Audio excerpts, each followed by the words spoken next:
Hey everybody, it's Monica with Our Paranormal World. If you've watched my shorts, that's how I introduce myself. And Joe was here just a minute ago, but he's having some bandwidth issues. Wah, wah. He's got some kids at his house playing, yeah, I don't know what, Call of Duty or something, and they are eating up his bandwidth. So, oh, look who it is. I heard a pop backstage. That means he popped in. Where is he? There we go. There's Joe. And now we can't hear him. There he is. I know all of a sudden you were gone. And I was like, okay, I can fly it solo if I got it. It blinked out. I was just telling everybody about how the kids are playing Call of Duty and they're just like tearing up your bandwidth, man. You got to go shake your cane at the kids. Yeah, I went in there and I'm like, dude, get off the lawn.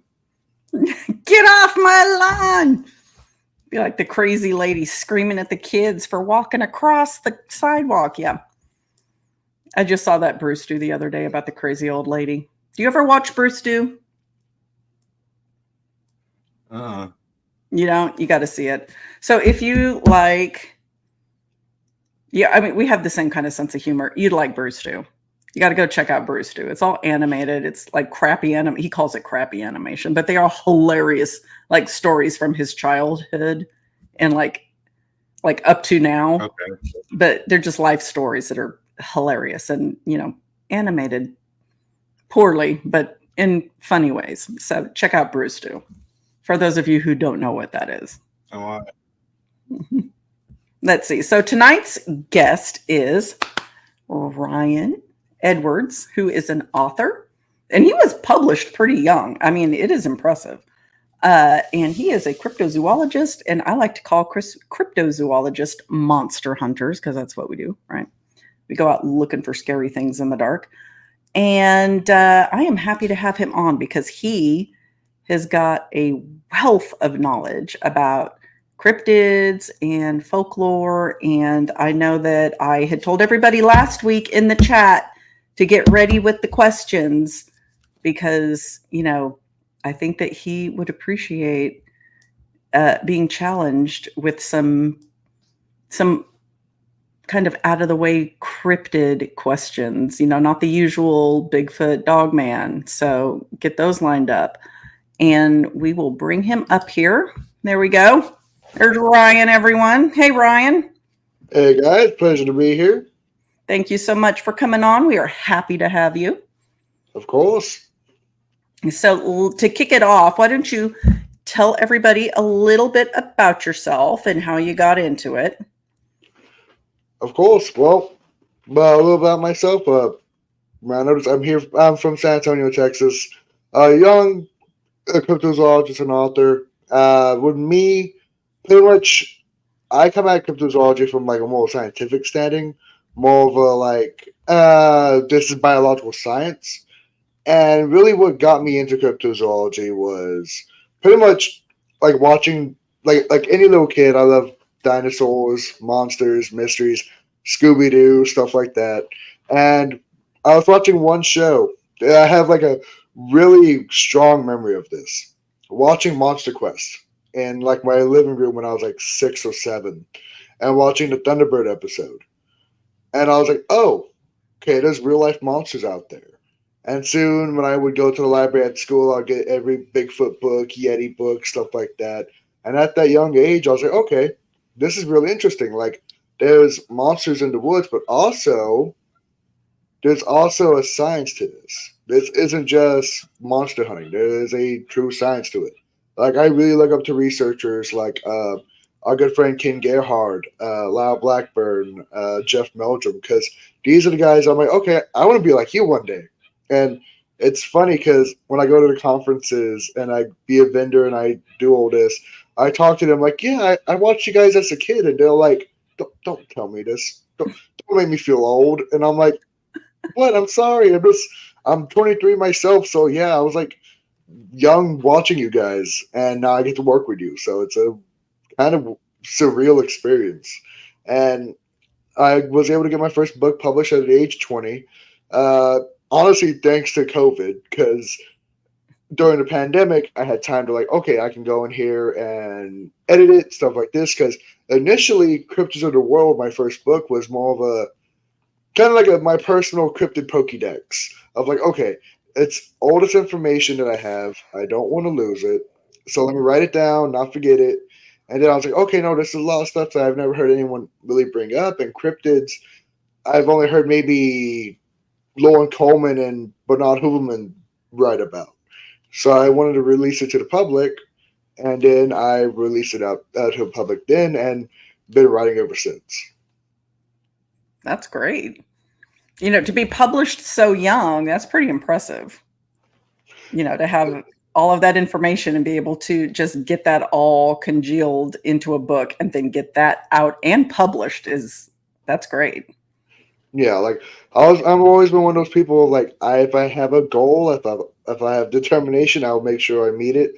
Like a lot of people have told me, like when me having a third book at 23, they're like, "Oh, you're the next Nick Redford," because he has like 80 books out. I'm like, I'm not gonna be that way. I'm not gonna be anywhere close to that. But like, Nick is dedicated to the book writing. I will tell you. Yeah. Yes.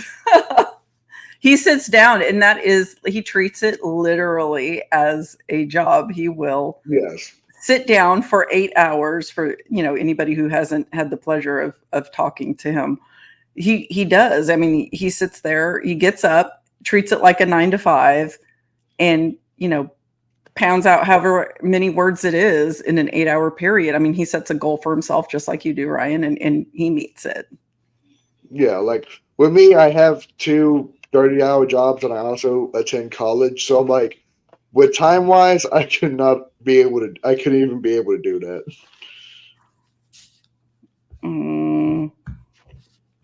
Content. So, how many books do you have published right now? As of now, I have 3 published. First one published in August of 2021, Cryptid of the World. Second one was Sasquatch: A Prehistory of a Living Legend.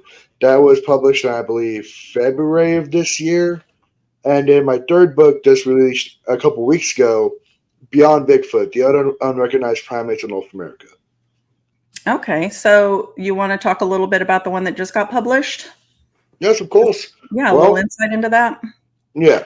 Well, pretty much it's kind of a follow-up to my second book, because the second book really goes into like the origins of Bigfoot.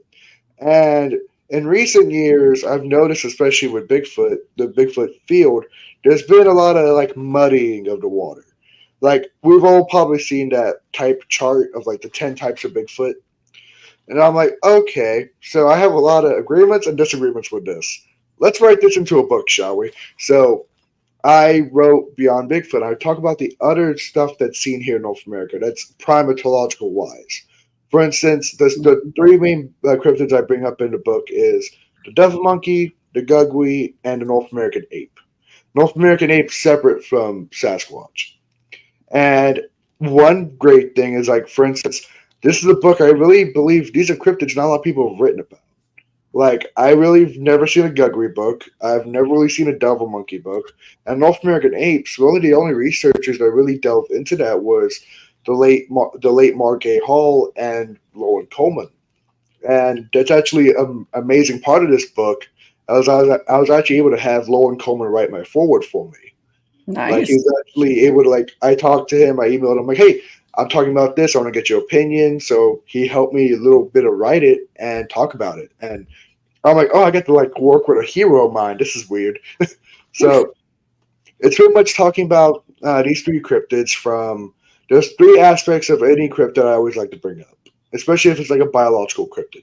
I bring up their physiology, their behavioral aspects, and their ecology. Because ecology, especially, I think that's a part of cryptozoology that not a lot of people talk about. Like, if these are living, breathing creatures in the wilderness, how do they fit into our natural world? What animals do they interact with? What do they eat? Where do they live? What family groups? So I delve into those 3 aspects into all 3 of these creatures. I go into the devil monkey first because it's the most well known. For basic intro about the double monkey. Imagine, I always tell people this. If anyone's ever seen the movie After Earth, where I think Will Smith and his son, the giant baboons from that movie, imagine that, but real life. Imagine a baboon the size of a full-grown man chasing you, and there's like a pack of 5. That's the double monkey. The Gugwe, of course, pretty much a more recent cryptid, or at least into the eyes of regular researchers. They've been discussed by Native American oral traditions for thousands of years, but the Gugwe, imagine a Bigfoot with like a double monkey's head, like a baboon-like head. Much more violent, much more carnivorous. It really means face eater. So that reflects on what people think of this creature. And the last one is the North American ape, Napes. These are different from Sasquatch. Imagine a more pongoid, a more chimpanzee-looking creature in our natural world. Back in the 60s, Mark Hall and Lauren Coleman, they were looking at Bigfoot sightings, and they saw that some people were describing something that's more chimpanzee-like. Not exactly the skunk ape, because one big thing is their footprints. They have a diverged big toe, a diverged hallux. And that is a morphological trait that Sasquatch don't have. That's a more anthropoid, more chimpanzee-like trait. So they brought up coined the term North American ape, or Napes in short, for this other type of cryptid being seen out in our natural world. That's interesting. I hadn't really thought of. I mean, I understand the difference in the morphology of the foot. I just hadn't heard that being specified as the difference between the ape versus the Bigfoot. Yeah. Like with me, I see Sasquatch as it's human-like. It's not a human primate, at least in my opinion. But it's much more humanoid, bipedal. Of course, it's human-like hands, human-like feet. Would North American ape, they can be bipedal. There are sightings of them walking on 2 feet. But that diverged hallux suggests a more arboreal trait, it's living up in the trees at times. So, for instance, the artist I talked to with this book is, of course, our good friend Jason McLean. I had him okay, imagine a chimpanzee the size of a human, but it's more like human-like measurements. And he actually did a really great replica of what I was thinking. And this is pretty much what people are seeing, especially here in the South. North American apes, especially along the Mississippi River Delta, parts of the Missouri River, Arkansas River, they are referencing something that's not exactly a Sasquatch. Even some people might even reference that maybe even the Falk Monster might have been an ape. But me personally, I still believe that was a Sasquatch. And even in the South, like for instance, I was a speaker at the Falk Monster Conference earlier this year. And I discussed how there's different Bigfoot being seen around the country. And also there's different, like what we like to call ecomorphs. Bigfoot the Sasquatch up in Alaska and Canada seem to be large. Its heights speculate to up to even 12 feet tall. The ones here in the low 48, usually 8 to 9 feet tall. But here in the South, we see these more violent creatures, these more smaller chimpanzee-like animals. So that, to me, suggests the different ecologies called different morphologies, which we see with any animal. And it's funny that we see that with a cryptid that's not supposed to exist. That's one thing I bring up with cryptozoology a lot, is how these cryptids, these monsters that aren't real, reflect true biological principles that regular people wouldn't know about. But if you researched it and you're at least fairly well read into the biological principles, you would see these zoological ideas reflected in cryptozoology.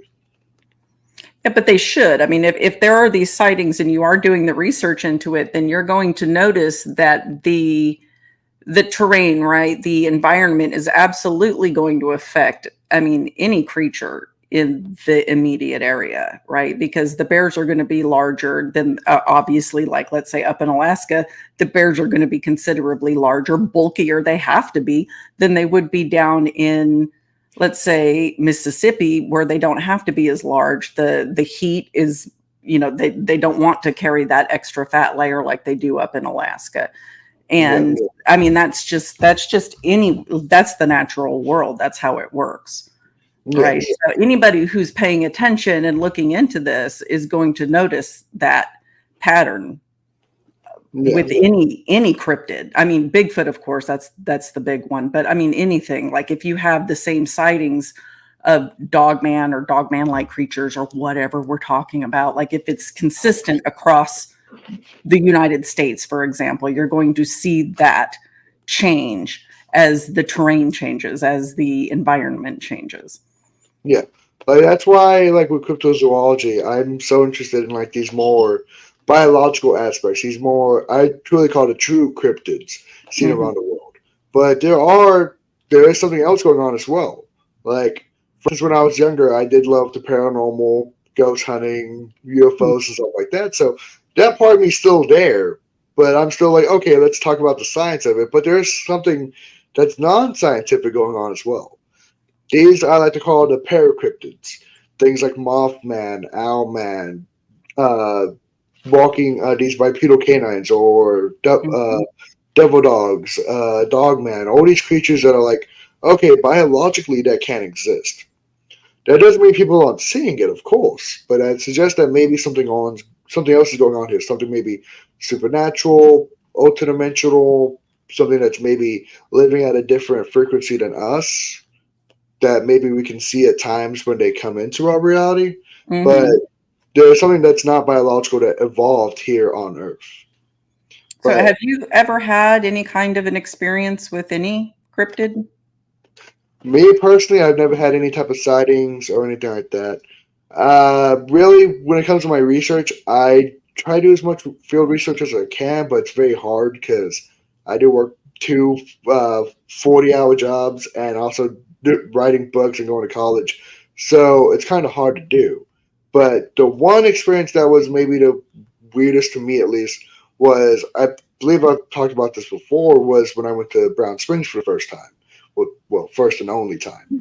Uh, I believe it was the night before we had that cookout when you came out. I believe Yeah. uh, the night before, me and Nick we were out driving on those roads at night, and then we were out past in that little back area by that swamp area. Mhm. Then, of course, we had all the windows down, no music, no sound, and then all of a sudden, we all know at night it's loud. You hear birds, you hear insects. Then the zone of silence happened, and this is the first time that's ever happened to me.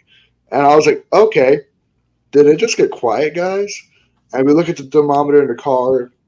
It went from like I think 75 degrees down to like 54 in like less than 5 minutes. And it's just that odd feeling of like there's something out here, something's looking at me. I don't know what it is, but there's something going on. And it's funny because there's two sides of my brain going at the same time. Yeah. Cryptid hunter me. Ooh, let's stop. Let's see what happens. The little survival instincts part of me is like, hey, no, let's get out of here. Not. Yeah. So it's like we turn around and then right when we hit a turn, it's like a button got pushed. You hear all the animals, you hear everything. We even reversed backwards and we still hear everything. We're like, okay. And I talked to Tex and the guys about that later, and they're like, well, that, of course, we know that happens a lot of times with Sasquatch, but one thing that happens a lot more with is the dogman phenomenon. And there has been, at least of my knowledge, a couple of dogman sightings in that area. So I'm like, maybe it was one. But of course, I didn't see anything. We didn't really hear anything. So I can't say for sure what it was. It was a weird experience, and Yeah. that's pretty much all I leave right there. I mean, it can happen with for a lot of different reasons. I Yeah. mean, those two examples for sure. There's also paranormal things. Brown Springs has a lot of activity for cryptids for sure, but also for paranormal. Yeah. There's also, supposed tigers that have been let loose Yeah. in the area. I mean, that's a pretty serious predator that most things would stop chirping for if it Yeah. came in the area. Yeah. So It's like, none and of that sounds pleasant to be near. yeah. I think that's also the first experience I ever heard a possible Sasquatch vocalization. Because we're out in that back swamp area, and we're right from across the Red River. We heard like a whoop or like a howl, and Mm-hmm. I was like, okay, that sound primate like. That wasn't a dog. That wasn't a human. There's no people out here. And I was like, hey, that's possibly hopefully my first of many experiences hearing something out in the woods that you can't really identify. So let me ask you, I know we talked about the North American apes being sighted mostly in the South, let's say. So where would you say most of the sightings for like a devil monkey would be located? Okay. Actually, almost in the same areas along the south and especially along the Appalachians. We've seen, especially I saw a weird correlation that a lot of these primate cryptids are being seen here in the south. And I'm like, okay, that's weird. But also think about it. It's a hotter environment. It's more tropical. It's a lot more water, a lot more wetlands. So it would make sense that we would have possible primates out here. Even think of parts of Florida have actual breeding populations of monkeys that people have released out there and that now live out there.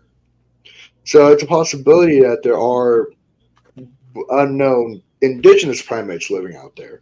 As well as I know there's have been a couple of devil monkey sightings out in the southwest. I've heard of devil monkeys out sightings out in parts of like Washington, Oregon, but the most well known, at least like the ones that are like have been really documented, have been in parts like Pennsylvania, Ohio, West Virginia, along the Appalachians, the Ozarks. So places where also you probably see Bigfoot. So it's kind of funny. I bring this up in the book is what we might see is what we call niche partitioning. Niche partitioning is this: animals that are going after the same type of like maybe prey and environments kind of avoid each other. So what I've seen is areas where devil monkey sightings happen for one season, then later that season Bigfoot sightings happen, but they almost never happen at the same time. We've seen this throughout in the natural world. For instance, Neanderthals and cave hyenas. Back in prehistory, when Neanderthals would use a cave hyenas, of course, wouldn't use it.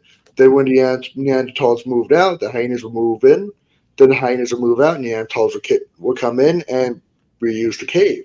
So if we've seen it in humans, why wouldn't we see it? We also seen it in natural species. So there's a possibility that these devil monkeys, especially one interesting too, is the devil monkey sightings here in Texas.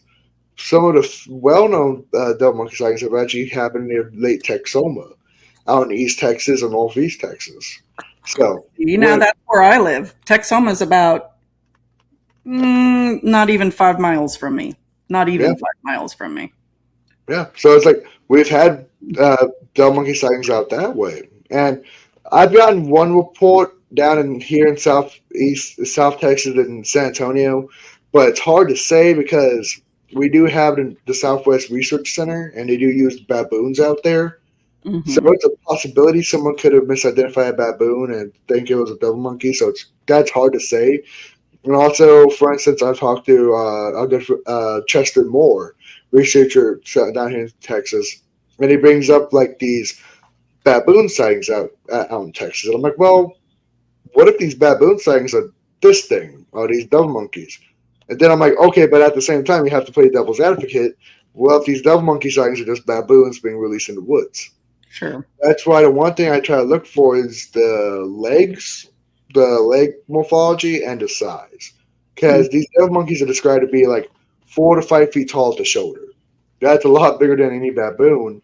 And also, a weird little thing about the morphology is that these devil monkeys are described to have digitigrade legs, more canine-like legs than a baboon's flat foot.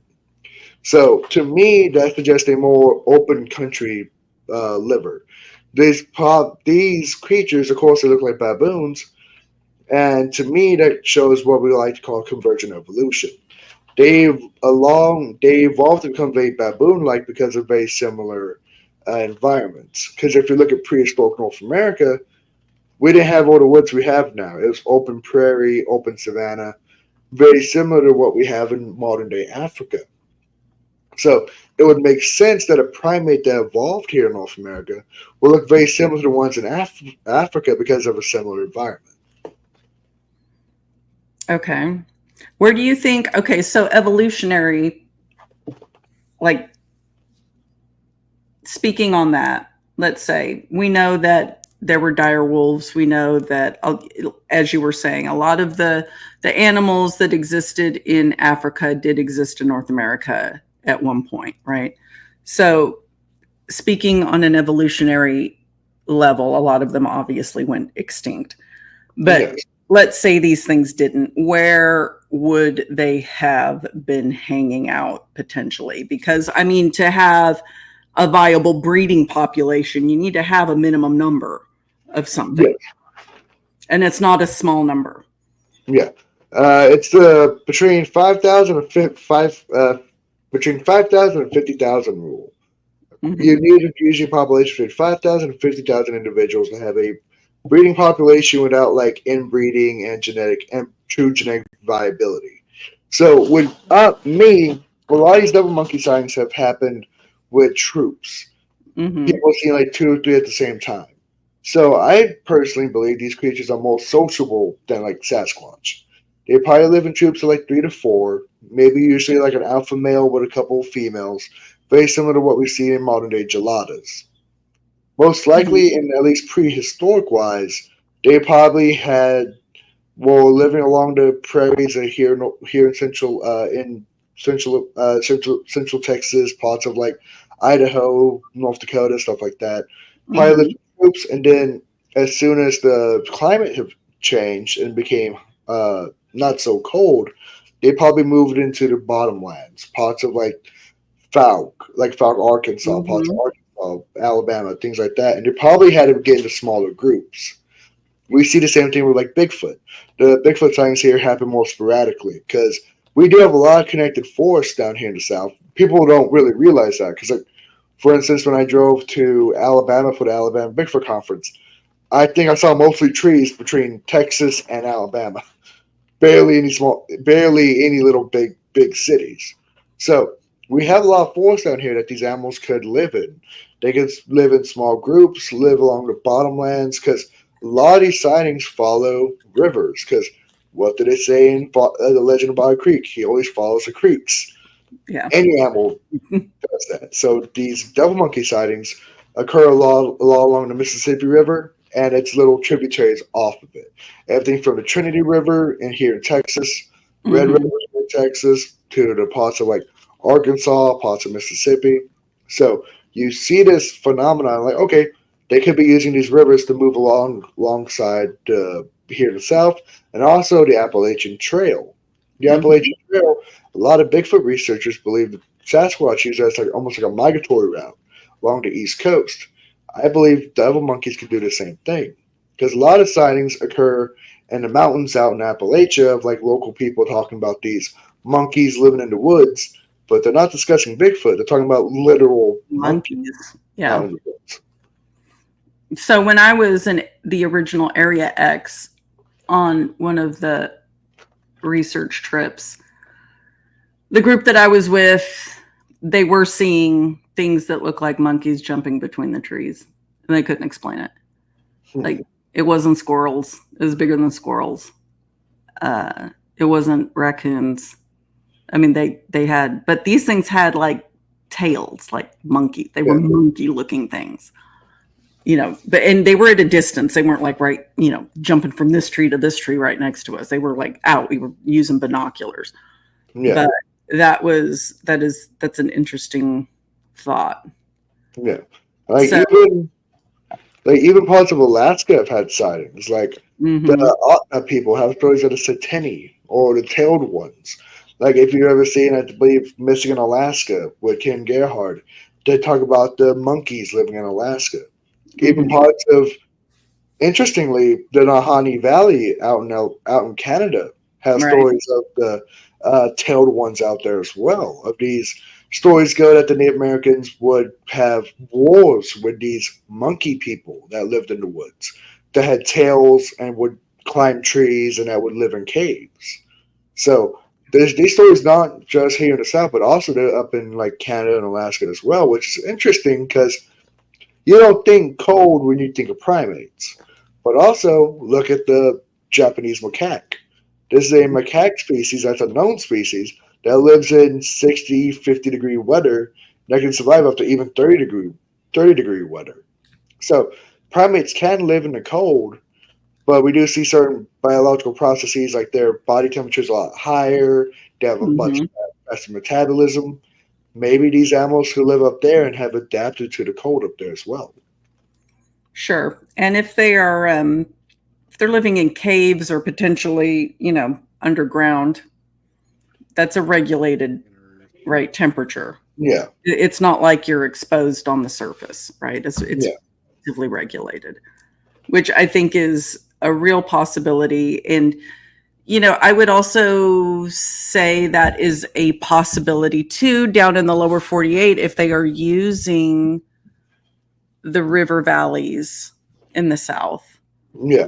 As, breeding grounds and migratory areas, because they seem remote, and they are remote, and they are very vast lands. There's still a lot of people that live back in there. And for the breeding populations to be what they are, they still have to, they might live in smaller social pods. They can't breed with just that smaller social pod, or you would get serious like genetic defects coming through. And so they have to like socialize with move out. Yeah. So if for the breeding populations, let's say you need a minimum of 10,000 within a certain square mile, right? There would be a lot more sightings if they were just roaming the open countryside. Yeah. So it would be possible in my mind that they're using cave systems, or because there's a lot of limestone up in Oklahoma, right? So there's a lot of caves. That's all I'm saying. Like I speculated in the book that, Bigfoot, we believe, lives in a family structure called a Noyau. Noyau is a known primate, a family structure that it's one lone male, and there's like 3 or 4 different groups of females in the same area. I speculate maybe devil monkeys use the same type of family unit.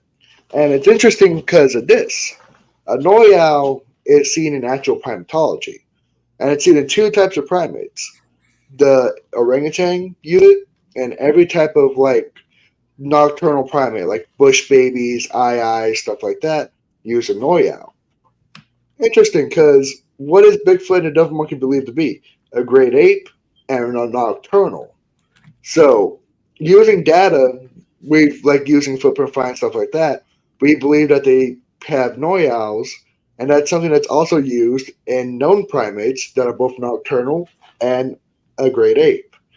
And that's what Bigfoot's believed to be, a nocturnal great ape, so devil monkeys. So it's funny how we see that biological process seen in a biological creature that's just not yet recognized by science. So they would have to like move, they'd have to be very active, like Bigfoot as well. They would have to have large home ranges and be in areas of like, I've speculated maybe a population of between like maybe like 6,000 to maybe 7,000. Because most researchers believe that Sasquatch probably has a population about the same size. Because these creatures are a lot smaller, they would have a lot less caloric needs. Because we believe these animals could be eating anything from raccoons, deer, small mammals. They can also eat vegetation as well. Baboons are known in Africa, are known for eating grasses, things like that. We have certain like wild fruits, stuff like that. They could eat berries. So these animals have probably a high caloric need, but they would be able to meet it here in the South and parts of America. Because if you look at what we call a carrying capacity of the wilderness, like how many animals it can have, the devil monkey could live in those carrying capacities. Because I actually did a research about a year ago. So, like, okay, ecologically, is it possible for these cryptids to live out in the United States? I use Bigfoot, the Gugly, and devil monkeys and apes. And there's something I didn't realize, that with all these ecologists and all these people that do field research with like carrying capacity and all that, they don't realize that if these creatures are real, they're already a part of they're already a part of the ecosystem. They're already a part of the equation. They just haven't realized it yet. It's not like we're adding a new species to the wilderness. It just hasn't been discovered yet. It's always been there. So when we do biological studies of like carrying capacity and ecology, it's already a factor. We just don't know it's a factor yet. We just haven't made that X a value yet. You have to prove it's real first. Yes. You have to prove it's real first, and then you can start doing the ecology on the creature. I mean, you can speculate all day long, right? I mean, you can make educated guesses all day long and speculate, but we gotta prove that they're out there first. And you know, there are people out there attempting to do that right now. There are people out there that just are in it to prove it for themselves, and there are people that are out there to, you know, try to prove it to the world. You know? And you are what you are.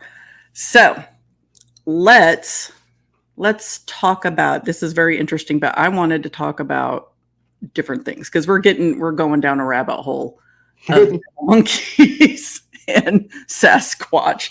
And I wanted to talk about different cryptids. I wanted to branch out from the usual suspects because I think that it would be interesting to just at least try to branch off from that. So I will start by just asking, and this is not branching too far off, but just your opinion about the chupacabra, because I have my own very definite, strong opinion on it.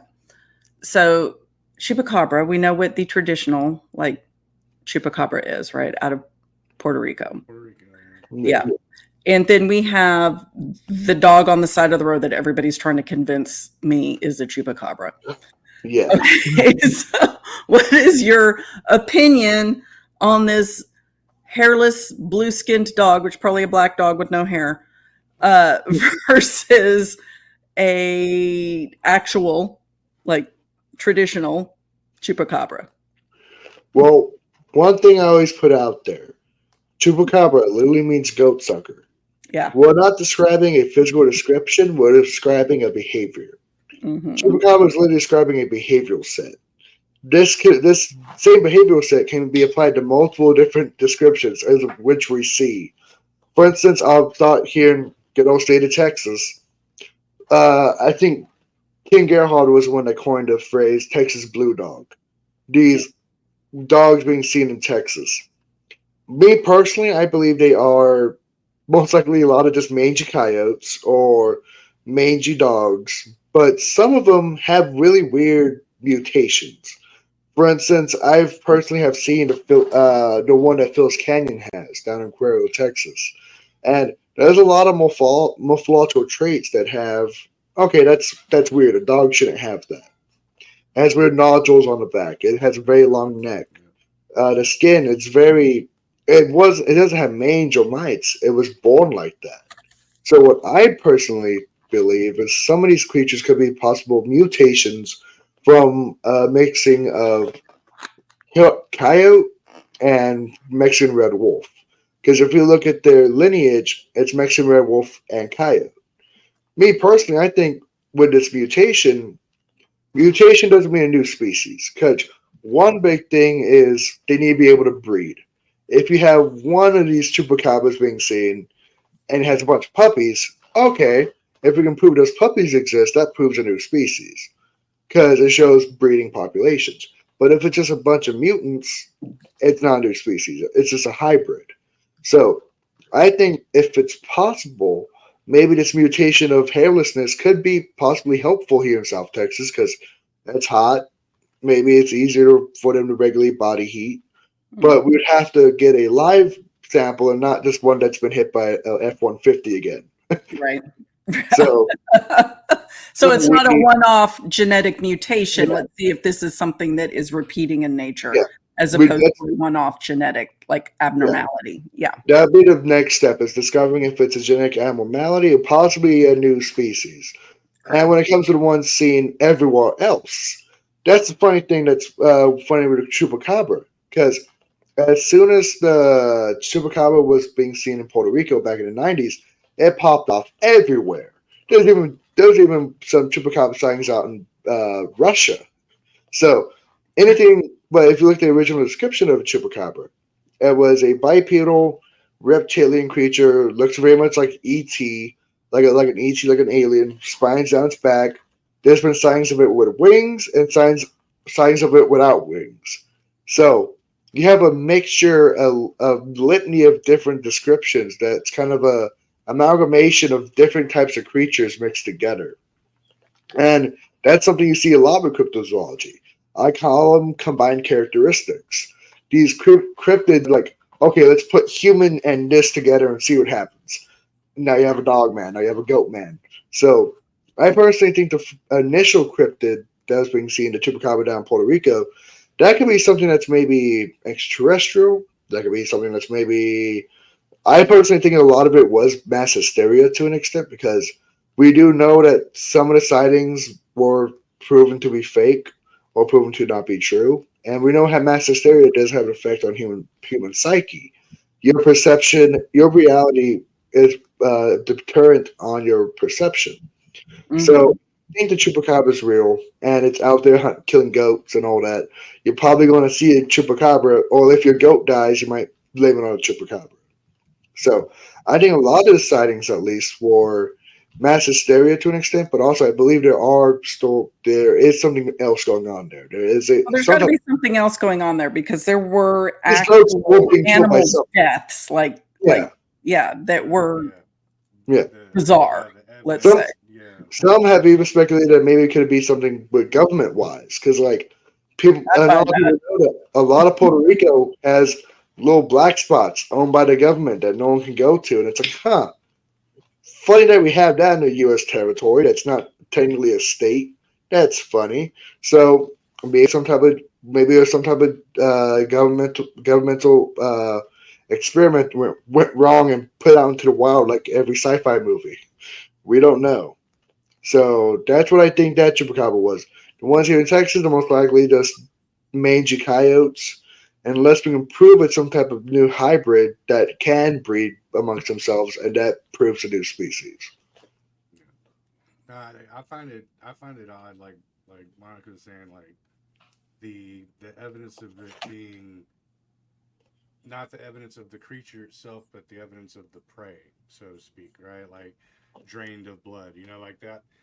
That whole thing goes along with the Puerto Rican chupacabra as well as the Texas and Mexico chupacabra, whether it's the dog or the reptilian, red-eyed, spiny dude, But the I guess the evidence of the victims, or whatever you would want to call them, or the food is lined up. So to me, that's odd, because you think about that blue dog one, you'd think it would eat up, um, just like a regular dog would, not be vampiristic. Yeah, like for instance, like a lot of these sightings, like with the ones in Texas, have just the two bite marks in the neck. There's no proof of it eating like the chicken or eating the goat. So that's a part to me that's weird, because like uh, any type of animal would eat the meat. They wouldn't just bite the neck and just leave. Right. They would eat the whole animal. They wouldn't just drain the. Yeah. They wouldn't just be vampiric in their, tastes. Let's say. But okay, so I heard a few stories that said that while the neck was punctured and obviously the blood was drained, there were organs missing as well, but there were no marks on the body aside from the puncture marks. So that would be interesting, if the organs were somehow extracted through those puncture marks. Yeah. Then it's like, is this not cattle mutilation? Is this goat mutilation now? Like, is this something new going on? Because we've seen that same phenomena. Like, it was interesting, I believe, that a lot of people were blaming a lot of like cattle mutilations back in the day on like chupacabras and stuff like that. Like, maybe somehow chupacabras are correlated to like cattle mutilations and maybe like the whole UFO extraterrestrial phenomena. Is that better? Can y'all hear me better now? Oh, now we can hear you. There we go. Wait, I was hearing the question, but I was I was right on the edge of my hearing. I'm old, man. My hearing's leaving me as it is. No, You had to be very you quiet. followed it up. You followed it up perfectly. That's exact the vampiristic cat, type of thing. Because I do also find that weird amongst. There is like a commonality whenever it comes to, same thing with like the cattle mutilations and stuff like that. It always has that. Whether you're doing like whether you're saying it's UFO or some kind of weird thing, it's got a commonality to it, and it's across the board. You know what I mean? It's not just like in this one area. Surgical lines and loss of blood and drainage of blood seems to be a very big one. Yeah. Between them all. You know what I mean? Which is the funny part because blood just doesn't disappear. Like one thing I tell people is, for instance, if I was on the scene of like chupacabra, supposed chupacabra death, one thing I would do is one thing people don't realize is if an animal would suddenly die, a lot of times the blood coagulates really quickly because of the fear hormones in the blood. So possibly with that, maybe the blood's become so coagulated that's not bled out, but maybe the blood's still in the body. So what I would tell someone, like suggest to someone, like, okay, if you have a supposed chupacabra death, cut open the animal and see if there's blood in the body. Because if it's blood in the body, okay, maybe it just it didn't extangulate, it just coagulated so quickly that it just didn't bleed out. Right. Yeah, kind of like like the opposite of a mosquito. Instead of it having an anticoagulant that it injects, you could have an actual coagulant.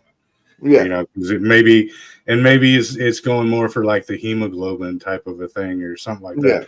But if you cut it open and the animal looks like a dried up Capri Sun and it's like dry inside, you're like, okay, that's weird. I mean, you can tell something that's been exsanguinated fairly easily. You look like you said, like a used Capri Sun. Like you're yeah. Like if you open up the body, there's no blood in the body. You're like, okay, that blood went somewhere. Where did the blood go? It's not on the ground. Mm-hmm. Did it go into something? Did an animal drink it? Because at least eating blood is a very uncommon occurrence, especially with mammals. Like vampire bats, I believe, to me, my knowledge, is the only animal that really does it. It's common with insects, but not very common with mammals. So that's like one thing I've brought up with like King Gerhard before. It's like a lot of these cryptids are very insect-like almost. Like for instance, one of his specialities is the flying humanoid phenomena. These human bodies being seen with fly with wings on them. And first time I ever met Ken, I was like, hey, like this doesn't make sense biologically. He's like, what do you mean? He's like, well, they're not a tetraform. He's like, oh my god, they have 6 limbs. No animal with a vertebrae has 4 limbs, unless you have some type of weird ailment, something like that. But with these flying humanoids, they're seen with legs, arms, and wings. Like that's how, like for instance, like dragons from medieval period doesn't make sense because they also have 6 limbs. The only things we see with 6 body parts like that are insects. So unless flying humanoids are some type of giant bug, it doesn't make sense biologically, at least. Sure. Or they're aliens, Yeah.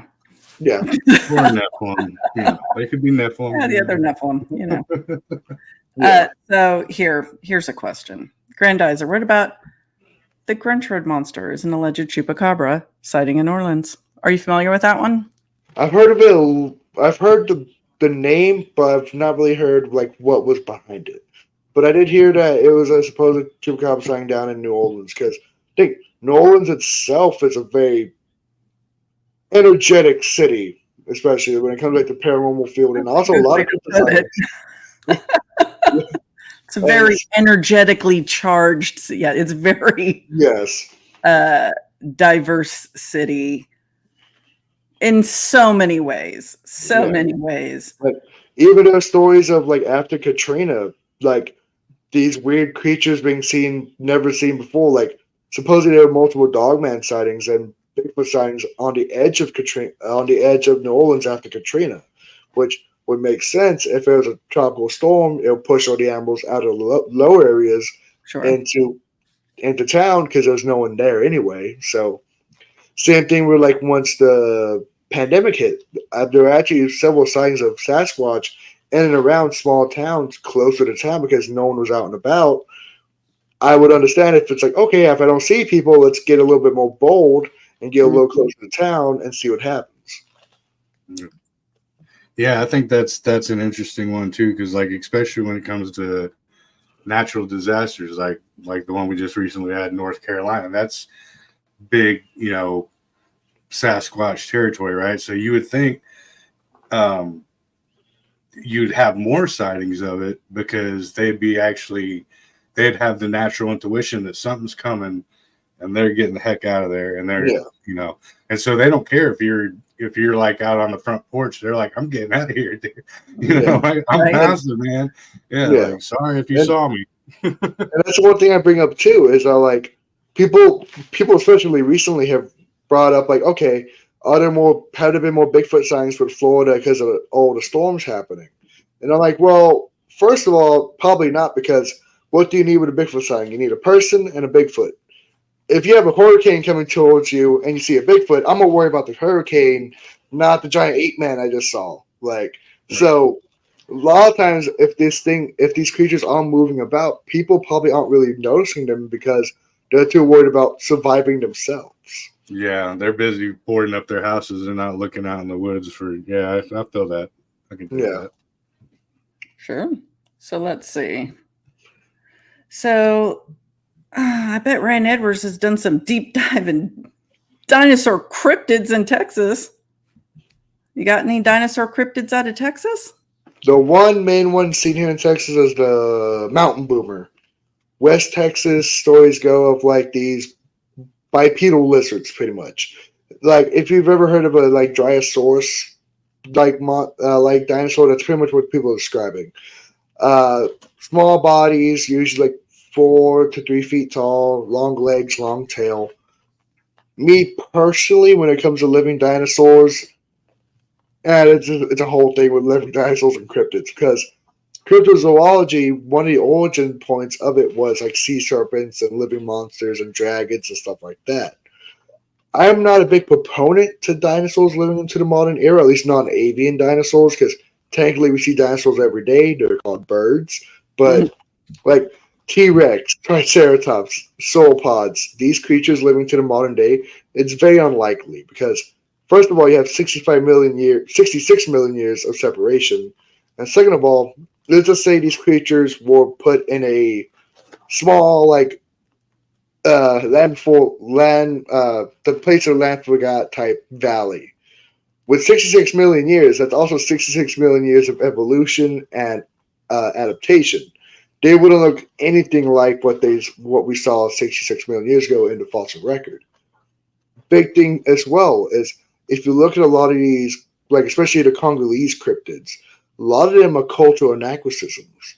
For instance, Mokema Mbembe I'll bring up. People were describing a slow-bodied lizard that lives in the swamps, eats on the trees, goes into the water. We now know from paleontological records that sauropods never acted like that. They were active, warm-bodied creatures, very similar to mammals, that lived primarily in open grasslands and arid environments, not really swamps. But if you look at when the sightings were happening back in the 60s and 70s and earlier, that's what we thought about these dinosaurs at the time. So a lot of these dinosaurs, I believe, are just cultural anachronisms. Again, the Melanatoka. The Melanatoka was seen as like a ceratopsian-like cryptid down in the Congo. Mm-hmm. And it's also describing a slow, sluggish, giant lizard that lives in the swamp, which we now know never really existed. And an aspect of this is living pterosaurs, for instance. Of course, uh, we all know Jason McLean, like his research on the living pterosaurs, and it's an interesting phenomenon to me because people are describing some animals that do reflect what we now know from the fossil record. For instance, we know at least now that a lot of dinosaurs had feathers. A lot of these pterosaurs have what we call pycnofibers. So if you were to see like an actual pterosaur, they would look almost furry to an extent. And they also had the wings were totally different from what we saw now. Like if you think of like the like pterosaurs or the pteranodons you saw in Jurassic Park, they don't look anything like that, at least paleontologically. For instance, their wings were actually more rounded at the edge, and not like the little triangles we see in like the movies. They were much more active. They were covered in pycnofibers. For instance, the Rhamphorhynchids pterosaurs. The Rhamphorhynchids, or the like long-tailed pterosaurs, went extinct during the Jurassic era. That was over 200 million years ago.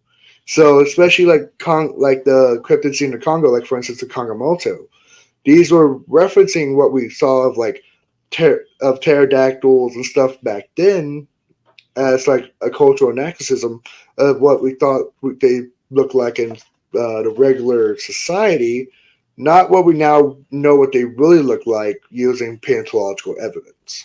Right. Yeah, I was gonna say when you talk about the avian, because there is a commonality of in like Arizona and New Mexico of that the natives talking about the thunderbird, and then there's in like I know in like the 1800s there was a few sightings of what they called the pterodactyls, Yeah, and if you add hair or wings to feathers to a freaking pterodactyl, that sounds an awful lot like a thunderbird to me. yeah, I'm just saying, like, yeah, because you think of that, you think of it, and you think of what we were taught in grade school before they had this new evidence that they did have fur and hair and stuff like that, and you're thinking of a giant lizard basically. yeah. But when you start adding, wings and feathers and fur and stuff, then you got a whole different, you It know, had a whole different creature. visualization. Yeah, exactly. Yeah. Like, for instance, living here in San Antonio, Texas, like San Antonio, Texas has a long history of Thunderbird sightings. Hmm. Uh, I literally lived less than 10 miles away from a sighting that happened back in 1985 on a road called Babcock here in San Antonio, Texas. Back in the 80s, that area wasn't built up. It was pretty wild, and people would see these giant black birds flying in the sky. I've actually gotten several reports of people that said, yeah, back in the 80s, my parents would see, my parents saw this, or yeah, my uncle would talk about this story. So there is a history of these large birds being seen in South Texas. For instance, a lot of people think, okay, there's a mix of sightings.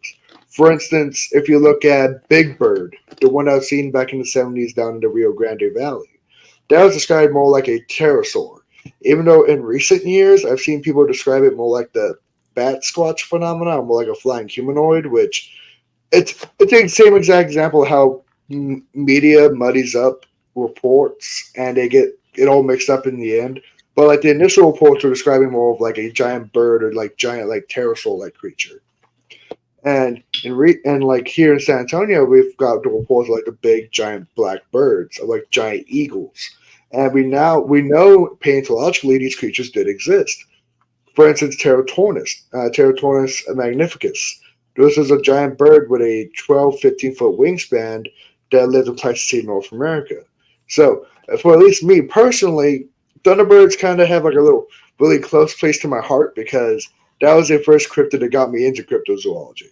That was the Monster Quest episode I was watching that got me into monsters and cryptozoology. So it's like, and with San Antonio having a long history of it, it's like a little like, oh, it's my little hometown monster a little bit to an extent. So for me at least, I think a lot of these thunderbird sightings could be giant prehistoric birds, but also with these like scaled sightings, the more bat-like wings, the like for instance, the Van Meter Visitor. That's a like thing that I've seen to like be almost like pterosaur like.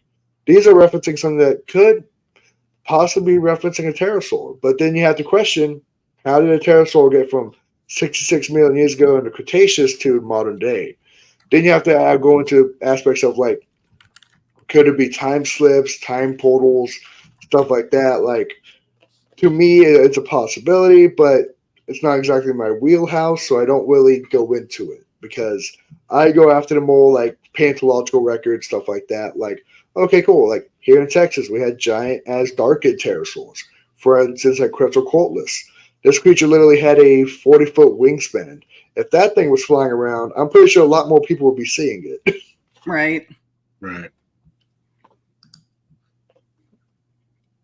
So, Grandizer wants to know about the gargoyles of Chile.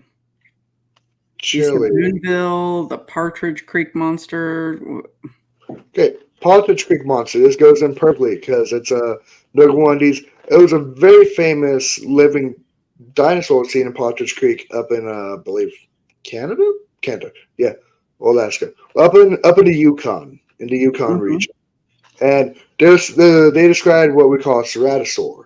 If you imagine like a T-Rex, but like with one nose on its horn, but weirdly, when people were referencing this partridge monster, they referenced it as being furry, like a large lizard covered in fur. And it's like, okay, were they referencing pycnofibers? Were they referencing something that we now know paleontologically did exist? Or were they just saying, okay, monster, giant dinosaur, but also they reference if you look at the newspapers, they would reference beast from the Ice Age come back to life, stuff like that. So maybe because they thought Ice Age, they covered it in fur. Me personally, I believe the Partridge Creek Monster was most likely not a real living dinosaur. I think it was most likely just a newspaper, not really hoax, but how they would make up stories to get sales. Sensationalize something. Yeah, sensationalized stories. And that happens a lot with these like living dinosaur stories. Because like, for instance, one I bring up in the book is called the Roe. The Roe was a cryptid supposedly seen in Papua New Guinea. The story goes this colonial couple went to Papua New Guinea. They found this lone isolated tribe that was a bunch of cannibals supposedly. And they were using these tools that they've never seen before, like a giant horn, stuff like that. And they talked about this monster they called a Roe.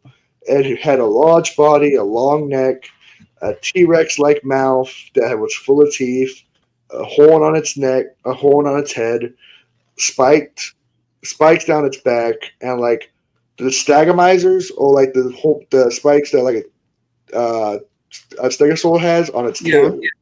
So they said, "Oh yeah, this thing lived out in the jungle. They were able to kill it and all this stuff." But if you look at it, they're mixing in descriptions of a stegosaur, descriptions of a sauropod, and descriptions of a T-Rex all together into one monster. So this Roe doesn't really actually exist. It was just new kind of like, okay, amalgamation of different monsters to make one big creature to kind of help sell newspapers and help get them out there. And then even in later research, the supposed tribe that these people found never even existed in the first place. So you see that a lot with cryptozoology. These like hoaxes that are made up to help try to sell books or like make it seem like, for instance, in Africa, it was known as the dark continent for a long time. Like, people thought there would be living monsters out there and dinosaurs. Little interesting part of a history I like to share to people.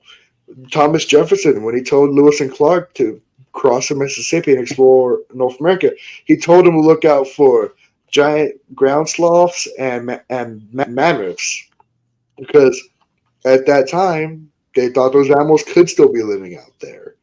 So you have to go into like ideas of like the romanticized version of cryptozoology. Gotcha. Hold on. All right. Next. Scott. Scott questions. Wants to talk about puck wedgies. Puckwudgies. Okay, so something I've done a little bit of research into. A good researcher friend of mine, Ryan Tremblay, he's done a lot more research than me and has had possible sighting. These Puckwudgies primarily sightings originate from the northeast, parts of can't name it. I can't think of the swamp name right now. Same area where the Dover Demon was seen. Hockomock, the Hockomock Swamp, out Okay. In the northeast part. What state? Jeez, I'm having a brain fart now. But this region, these Native Americans talking about these Puckwudgies, small humans, usually almost like a mix of kind of like a North American troll, kind of. But they had magic powers. They could disappear. They could speak different languages. So it kind of goes into an extent into the idea of the Fae and these ideas of the little people. For Hmm. instance, up in Norway, Newfoundland, they have the Hooden folk or the Hidden folk. You have the Irish, you have leprechauns, you have the fairies, you have elves. So the Puckwudgie is just kind of like another example of this, of the Fae folk being seen all around the world. For instance, you have the Duende down in Mexico. You have the Alux of the Aztecs. You have the uh, what is it? Tatanoro of uh, what is that? Madagascar. You have these phenomena occurring around the world that not a lot of people know that it's not just in Europe, it's across a lot of old traditions with indigenous tribes. Hmm. That That is a that fact. that brings me to a question. So, like there are the ones that are all spread out, right? Where there's a commonality between different continents and different areas. How do you feel about the ones that are pretty much like isolated incidents? Kind of like the Jersey Devil or the Mothman, or the Bloop, you know what I mean? Where it's just that's the only one you really hear Yeah. of. It's like that. Well, What's your take? actually, for instance, I'll bring up Mothman first. The Mothman phenomenon, if you really look at it, isn't really a lone phenomenon. There's other creatures like it being seen around the world too. For instance, the Freiburg Streaker. Out in the 1800s in Freiburg, Germany, these coal miners went to this coal mine in the morning, and there was uh, this creature, all black with glowing red eyes with wings, and it flew out its wings and shrieked at them, and they ran away. Later that night, the coal mine collapsed. Supposedly, during Chernobyl, people saw this That's headless true. flying humanoid flying around the Chernobyl sites. I So, forgot about those. Yeah, you're right. for me, I believe the Mothman's a part of a bigger phenomenon. Another cryptid I bring into mind with the Mothman is the Owlman, the Cornish Owlman out in Maud and Cornwall, England, because there's a lot of correlations between description and also other phenomena occurring. Because Mothman, for instance, there were sightings of strange animal behavior. There were more UFO sightings. There were even supposedly a couple of Bigfoot sightings that happened alongside the Mothman during the same time. If you look at the Cornish Owlman, the exact same stuff was happening. There were stories of birds flying against walls trying to attack people until they would kill themselves. There were sightings of cats suddenly attacking people on the streets. There were more sightings of Nessie at that time. There are more signs of UFOs. And if you look at the description of the Owlman, it's a humanoid body with two wings and glowing red eyes and almost like owl-like ears on the side. So to me, I believe Mothman and Owlman and all these other what we like to call warners of disaster, one phenomena, just different names. Now, when it comes to the Jersey Devil sightings, that's something even more interesting because that really is like its own cryptid. You don't see the New York Devil, you don't see the Jersey Devil being seen in Georgia or something like that. It Right, just right. happens in New Jersey. Mm. Me personally, I think honestly, it's an old tradition. It's a legend. It's a story Folklore. Yeah. that's been passed down with folklore. One hypothesis I've heard is that it could have been a misidentification of a bat. Some people think maybe a hammerhead bat that was transported to New Jersey during the slave trade at the time. Because if you look at their origins, it was in the 1700s. Could see a flying fox, but I don't know about a hammerhead bat. Yeah, because the hammerhead bat's a lot smaller. I've been speculated that maybe huge. Yeah, maybe the Jersey Devil could have been one of these pterosaur sightings, maybe. And through days and like folklore, you got the Jersey Devil. Because think about it: if you saw a giant flying creature in the woods and you're in the 1700s, what are you going to say? It's either a devil or it's a dragon. And especially during that time in colonial America, you probably would have referenced it being a devil or a demon. And then if you talk about the legend of the Leeds, of Mother Leeds, a lot of people reference them as, like, I believe one story goes back that they're referenced as, like, devilish because I believe someone in the family was actually a loyalist to the British. And the historical aspect of it. So literally, if you look at it, it's an old tradition that's become a monster over the centuries, over the like old tradition. Because like, think about the old phone game you would play at school. You whisper into one ear, one kid, one thing, go down 10 kids, someone at the other end, something totally different. Right. Same thing happens with old traditions. Yeah, because on that one, like, it's like I don't deny that people might have solved something that they saw, but it's like, who tracked down the whole legend to where it was the 13th born child and blah, blah, blah. You know, like, yeah. So did you know it personally enough to interview it? To be like, so you were born where? Oh, that's your family name. Okay. So you time traveled. Okay. Yeah. So it's like, that's happened a lot with cryptozoology. Like, especially because you have the name Jersey Devil. Think how big the names become. Like, that's the thing with, like, even Bigfoot. The name Bigfoot is a lot more popular than the actual creature Bigfoot. Like, the name associated with the cryptid causes a lot of, like, misnomers as well. Like, especially in modern days with these more modern cryptids, like flying humanoids, bat squatch, shape squatch. Why is there a lot of squatches? It's weird. But, like, all these different creatures that, like, because of the name allocated to it, it causes sightings to increase even more. Look at the dogman phenomena. After the late Linda Godfrey's research into the dogman phenomena, sightings boosted like this. Now, was that because people are more aware of it and are looking for it? Or is it possibly like what people like to bring up as topas? Is it some type of other phenomenon that because people are thinking about it, it happens? This also goes into like modern ideas like the rake and flesh gates and stuff like that. I've literally had people come up to me and say, "Oh yeah, Slenderman's a cryptid, right?" And I'm like, "No, that's a creepypasta." But like, a lot of people are referencing these more creepypasta-like cryptids as true cryptids because in their own reality, in their own minds, they think like that, and they might see it. For instance, I'll bring this up. If they're even real, like if they've manifested their egregores 100% from the creepypasta stories. Yeah. Like, for instance, one thing I'll bring up with that is the Wendigo, for instance. Like, if you look at the Wendigo, the original oral traditions of the Algonquin, it was a gaunt, skinny, pale creature, big eyes, big head, no hair, no lips because it's eating its own lips off because of its hunger. So people don't really reference seeing that unless you reference the rake or these flesh gates being seen nowadays. The supposed like bipedal deer that has giant antlers and stuff like that, that was never in the original traditions. So why are people supposedly seeing that in the woods and not what people actually said they saw?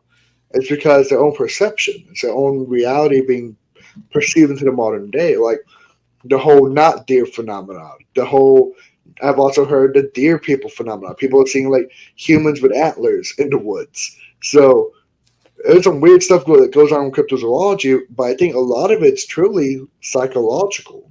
Because a big aspect of this research not a lot of people are going into is the human mind. A lot more monsters exist in our own psyche than in the woods. Yeah.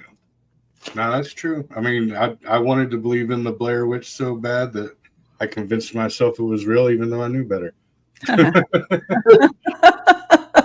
Yeah. Don't manifest that bitch. There's enough creepy shit out in the woods. Right. Yeah. So Scott has one. Oh, sorry, wrong one. Wrong one. I meant Wedge has one. Spiders. Oh, okay. Has Uh, Ryan looked into larger than normal spiders in the jungles of South America and Southeast Asia? I have. Ambiophofi. These were giant, supposedly tarantula-like creatures seen in Africa. For instance, when colonials first entered Africa and the Congo, they're referencing, imagine a tarantula, but the size of a monkey, like with maybe a 4 or 5 foot leg span. One, I'm trying to think, I can't think of the man's name, but he was a well-known colonist out there, and he was a well-known missionary. He was driving on one of these roads during the day with his wife, and they saw this black creature cross the road. They thought it was a monkey at first. Then they stopped, they looked at it, and they realized, no, that's not a monkey. That's a spider that just crossed the road. And there's a lot of sightings of these giant spiders all around parts of like Africa, parts of supposedly even some servicemen from Vietnam. They reference seeing giant spiders at night in Vietnam, and not like, okay, that's like a 2 foot spider. That's just a big tarantula. No, like 6 foot large spiders coming out of the woods. There's one story I believe that either comes from Vietnam or World War II. Supposedly these servicemen were out on a patrol one night, and they're in an area where the natives, the people told them not to go into, and they saw these webs everywhere. And supposedly when they sat down, suddenly all these giant spiders came out of the jungle, started grabbing men, started pulling them into the jungle. There was only like 1 or 2 survivors, but this is again one of those like wartime stories you can't really prove that was real because it's just like an old story at some point. There's no real like, I don't think the government would document, hey, this private got killed by a giant spider. I don't think they would really, I don't think they would document that. But there's a lot of time. Yeah. Like even in Southeast Asia and also South America. A lot of the native traditions out down in South America, they build their living areas off the ground because they're scared of these giant tarantulas coming in and grabbing them at night and taking them into the woods, taking them into the jungle. So that's actually a cryptid. If you think about it, really is likely to happen because we even had giant insects in our prehistory, the Ophiloplora. Imagine a centipede the size of a human. That did exist in our natural history. Giant sea scorpions also existed. So if you think about it, at least when it comes to oxygen levels and stuff like that, it's possible that these giant spiders could exist in jungles across the world. Yeah, absolutely. Yeah, you put a 4 foot horny toad in front of me, and I'm going to be telling some stories. Yeah, like even like people see giant centipedes, like giant like 5 foot long centipedes sometimes, and like that's also like giant insects is also an aspect of cryptozoology. I don't think a lot of people not a lot of people talk about because first of all it's terrifying, and second of all I think it's just like not a lot of research put into it because not a lot of people talk about it in the first place.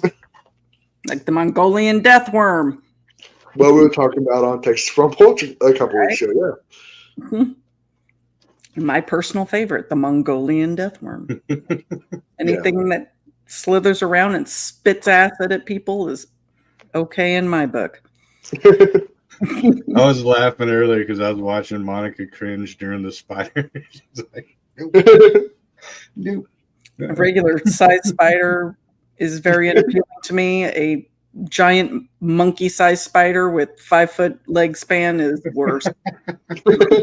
That's okay. Just go to Australia. They have them on the regular down there. No. Yeah. Okay. Well, it's a good thing. I don't like the tropics. I hate the tropics. I don't like humidity.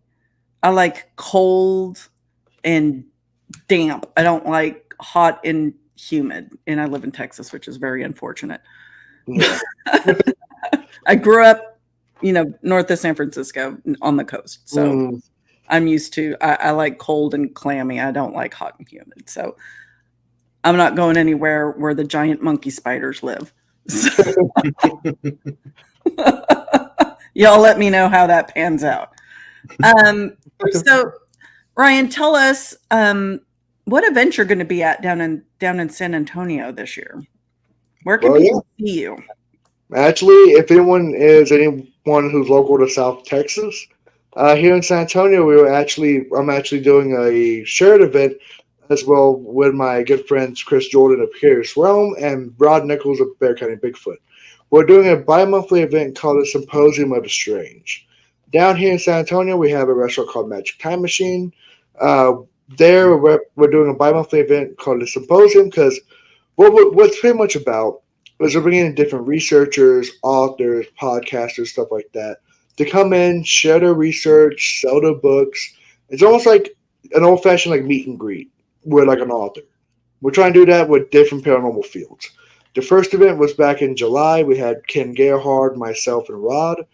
Last time it was Karen Wilkinson, alien abductee. She came in, sold her book, talked to people about her own abductions. And November 2nd, we have Brad and Barry Kling of Ghost Lab coming out. Okay. They're going to come out, promote their next event, the Texas Paracon next year. Going to talk about their research and just kind of like what I try to tell people, like, imagine meeting people you never thought you'd meet before. Imagine meeting people that have been on TV, people that you maybe heard about, but never expected to meet. So it's like it's like a conference, but like a micro conference. We have maybe like 1 or 2 vendors. We can fit 40 to 50 people. So tickets usually sell out pretty quickly. And it's a bi-monthly event here in San Antonio. Next was November 20th. It's called Symposium of Strange Paranormal Texas. We're talking about how many ghost sightings there have been in San Antonio, the haunted locations.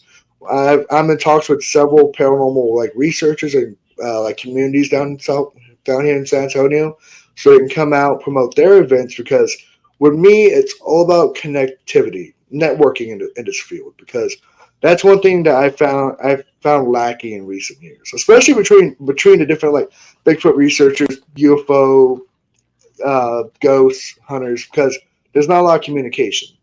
That's one thing I try to do with a symposium is connecting people and saying, oh no, like, hey, I'm like, there's a haunted doll museum in San Antonio I never even heard about until I did this. I'm like, oh, you've been here for years? I never even knew about you. That's what I want to do, is try to connect people to these, that the world is stranger that we know, and that the paranormal is real, and how can we help each other out and help promote each other. Dude, I'll have to hook you up with my buddy Richard Woody. He lives out in San Antonio, and that's literally what he does. He goes and does paranormal and UFO documentaries. He does all that good stuff. So, maybe I can get him and you interconnected and start, doing some collaborations and such. That'd be great. Yeah, if you just look up on Facebook, Symposium of the Strange, or show you the next events, stuff like that. And also, if you look it up online and go straight to our website, it is a ticketed event, yes, but all the money that we make goes straight to our researchers, straight to our speakers, and being able to pay for the next event. Because ultimately, that's one thing too, is that I remember when I first got into this field, Ken Gerhard told me himself, you're not going to make money in here. This isn't the type of thing that it's for fame and fortune. A lot of people try to come into it, and this isn't that field. So with the Symposium of the Strange, we're like, hey, no, let's help you guys out, make you guys a little bit of money, let people come out, meet new people, talk to people, and also a lot of accounts as well. Like at these events, I talk to eyewitnesses, and people are like, yeah, I had this story. I never expected someone to ever like talk to about it and get this data and get these eyewitness sightings and hopefully help add to this data sets out there like cryptids and the paranormal. That's awesome. So where can somebody go to order one of your books or just check you out maybe on social media or website? Where can people find you? Okay. With me, I have 2 social medias. I'm on Facebook, if you look at Ryan Edwards, as well as Instagram. If you look at Ryan Edwards, you'll see me. My books are available on Amazon, Cryptids of the World. That's available on Amazon. Bigfoot and Beyond, the other unrecognized primates in North America, that's also available, as well as Sasquatch Prehistory. The last two, Sasquatch Prehistory and Beyond Bigfoot, were also published by Eerie Lights Publishing, owned by my good friend David Weatherly. If you check on their website, you'll also find a link to the books as well. If you go to my Facebook or my Instagram, I also have links to my books. You guys can check them out there and send me a follow. I'm always open to discussion. So if you want to be able to message me, stuff like that, I'm always open. Hit him up on the social medias. He loves to chat. So have at it, y'all. If I didn't get to your questions, Ryan is more than up to, I'm sure, taking some questions, fielding those via DM on Facebook or Instagram, it seems. And is your Instagram your name, Ryan Edwards? If you look up redwards.crypto, you'll be able to find me on Instagram. Okay, perfect. So we're going to wrap it up then. So we really appreciate you coming on. And it's been fun. Lots of interesting information. I'm sure everybody in the chat had a good time. I hope so. Yeah, well, I mean, I'm sure did. Yeah, no, I see it's active, so that's always good to see. Yeah, lots of questions. So I was soaking it up like a sponge. I was learning for the first hour. I'm like, I'm not even part of the thing. I just want to learn. It's always good to learn something new. So, Ryan, we really appreciate you coming on.